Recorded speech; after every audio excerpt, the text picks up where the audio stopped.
معاشرے میں میڈیا کے کردار کے حوالے سے ہر طبقہ فکر اپنی مخصوص رائے رکھتا ہے۔ طلباء و طالبات کا کہنا ہے کہ میڈیا آگاہی تو دیتا ہے مگر اکثر چیزوں کو ضرورت سے زیادہ بڑھا چڑھا کر بھی پیش کر دیتا ہے۔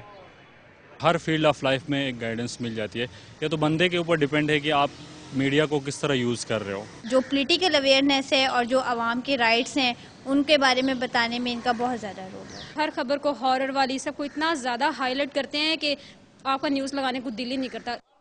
دوسری طرف سول سوسائٹی کا کہنا ہے کہ میڈیا زندہ رہے تو اس سے بڑی کوئی بات نہیں ہو سکتی اور یہ ایک غنیمت ہے۔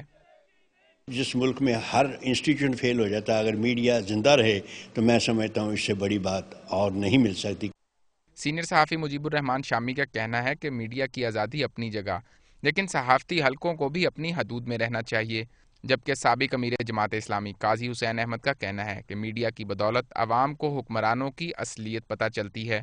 میڈیا جو ہے اس کو اپنا کردار ان پیرامیٹرز کے اندر ادا کرنا چاہیے جو دستور نے متعین کیے ہیں، مثلا شائستگی اور آداب کی حدود میں رہ کر، اخلاق کی حدود میں رہ کر، کسی پر آپ الزام نہ لگائیں بغیر ثبوت کے، بغیر اس سے جواب لیے اس کے بارے میں کوئی چیز نہ چھاپیں۔ حقیقت یہ ہے کہ پاکستان میں بڑی حد تک میڈیا اپنا یہ فرض ادا کر رہی ہے، اسی کی وجہ سے بہت سارے خیانت کار جو ناراض ہیں میڈیا پر کہ وہ سچ اور جو حقائق ہیں وہ لوگوں کے سامنے واضح کر رہے ہیں۔